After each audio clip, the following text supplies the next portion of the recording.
আসসালামু আলাইকুম। আশা করি সবাই অনেক বেশি ভালো আছেন। আজকে আপনাদের সাথে আমি একটি হৃদয় বিদারক ঘটনা শেয়ার করব। ঘটনাটি হচ্ছে 15 বছরের কিশোরী জান্নাতীকে নিয়ে। জান্নাতি তার নিজের বাবা মার কাছেই খুন হয়েছে। কি এমন ঘটনা ছিল যার জন্য নিজের মেয়েকে খুন করতে হলো? বিস্তারিত থাকছে ভিডিওতে। সম্পূর্ণ ভিডিও ধৈর্য সহকারে দেখুন, বুঝতে সুবিধা হবে। 15 বছরের জান্নাতি কেবল পড়তো নবম শ্রেণীতে। শিক্ষক এবং সহপাঠীদের ভাষ্যমতে জান্নাতি ছিল খুবই নম্র এবং ভদ্র একটি মেয়ে। মেধাবীও ছিল বটে। সে সবসময় ভালো রেজাল্ট করত। এলাকার সবাই তাকে মোটামুটি চিনত। একদিন সকালে ভুট্টা খেতে এই জান্নাতির ক্ষত বিক্ষত লাশটা দেখতে পায় এক কৃষক। সে দেখেই চিনে ফেলে এটা আর কেউ নয়, জাহিদুল হাসান এবং মুর্শিদা বেগমের একমাত্র মেয়ে। সে তাৎক্ষণিক তার পরিবারের কাছে, জান্নাতের পরিবারের কাছে খবর দেয় এবং পুলিশকেও জানায় ব্যাপারটা। তখনই বাবা মা সেখানে এসে হাজির হয় এবং কান্নায় ভেঙে পড়েন তার মেয়ের লাশ দেখে। এবং পরবর্তীতে এই বাবা মা গ্রামের প্রতিবেশীদের 27 জনের নামে মামলা করে এবং পুলিশের কাছে এটাই বলে যে ওরাই আমার মেয়েটাকে হত্যা করেছে। কেন হত্যা করলো? অভিযুক্ত 27 জন প্রতিবেশীকেই পুলিশ ধরে আনে এবং তাদের উত্তম মধ্যম দিয়ে জিজ্ঞাসাবাদ শুরু করে যে তারাই কি জান্নাতীকে মেরেছে কিনা। কিন্তু তারা কেউ স্বীকার করে না এবং তারা সবার উত্তর একই যে এ বিষয়ে তারা কিছু জানে না। অনেক চেষ্টা করেও কোনো তথ্য পায়নি পুলিশ এই 27 জন প্রতিবেশীদের কাছ থেকে। পরবর্তীতে জান্নাতের বাবা মাকে ডাকা হয়। তারা আবারই বলে যে ওরাই আমাদের মেয়েকে মেরেছে, আমরা জানি ওরাই আমাদের মেয়েকে মেরেছে। তখন সন্দেহবশত যখন প্রতিবেশীদের কাছ থেকে কোনো ক্লু পাওয়া যাচ্ছিল না, তখন সন্দেহর আঁচটা পড়ে বাবা মার ওপর। তখন বাবা মাকে জিজ্ঞাসাবাদ শুরু করে এবং চাচি ছিল একটা, শাহিনা বেগম, তাকেও জিজ্ঞাসা শুরু করে। প্রথম পর্যায়ে সবার আগেই ভেঙে পড়ে তার চাচি। সে স্বীকার করে ফেলে যে তার বাবা মা এবং সে নিজেও একসাথে কুপিয়ে হত্যা করেছে জান্নাতীকে। পরবর্তীতে জান্নাতের মা বাবা বুঝতে পারে এখন আর লুকিয়ে লাভ নাই, আমরা ধরা খেয়ে গেছি, এখন আর বাঁচার উপায় নাই। তখন তারাও স্বীকার করে যে আমাদের মেয়েকে আমরাই মেরেছি।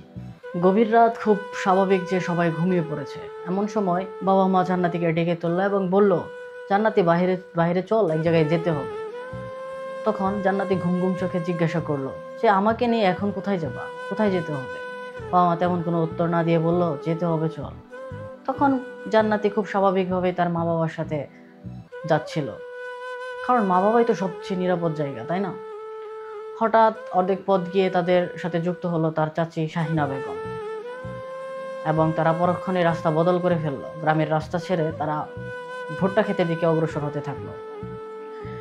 অর্ধেক পথ গিয়ে, মানে ভুট্টা ক্ষেতের ভেতরের অর্ধেক পথ গিয়ে, পেছন থেকে জান্নাতের মা তার মুখটা চেপে ধরলো, হাত ধরে ফেললো জান্নাতের চাচি। এলোপাথারি বাড়ি শুরু করলো তার বাবা। নিজের মেয়েকে মারছে। কেন মারছে?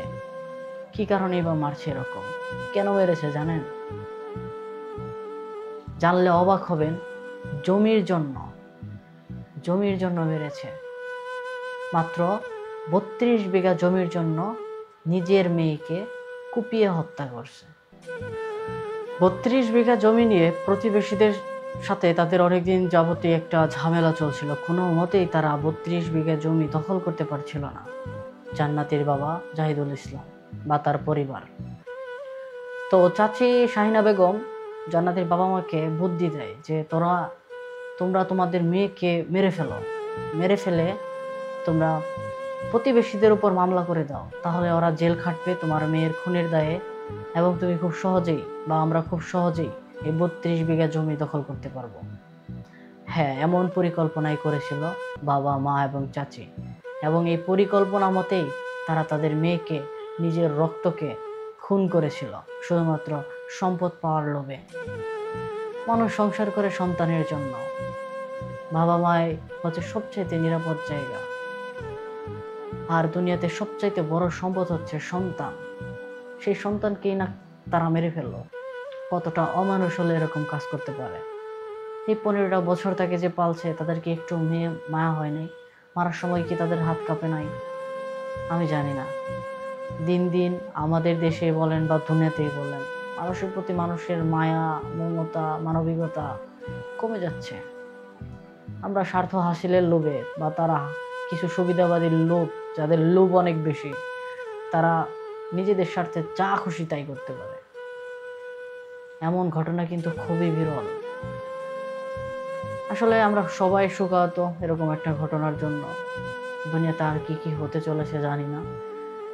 এরকম কাজের জন্য তাকে যে আমরা চাই তার একটা উপযুক্ত শাস্তি হয় তাদের। আর শাস্তি হলেই কি, শাস্তি হলেও তো আর মেয়েটা আর ফিরে আসবে না। যাই হোক, সবচাইতে বড় কথা, মানবতার বা মানবিকতার উদয় করতে হবে আমার আপনার সবার। আর দেশে যেভাবে সবকিছু বাড়তেছে, আসলে কিছু কল্পনা করাও খারাপ। আজকে এই ঘটনা, কালকে ওই ঘটনা, ভালো কিছু কল্পনা করতে পারি না বর্তমানে বাংলাদেশের প্রেক্ষাপটে। যাই হোক, সবাই ভালো থাকেন।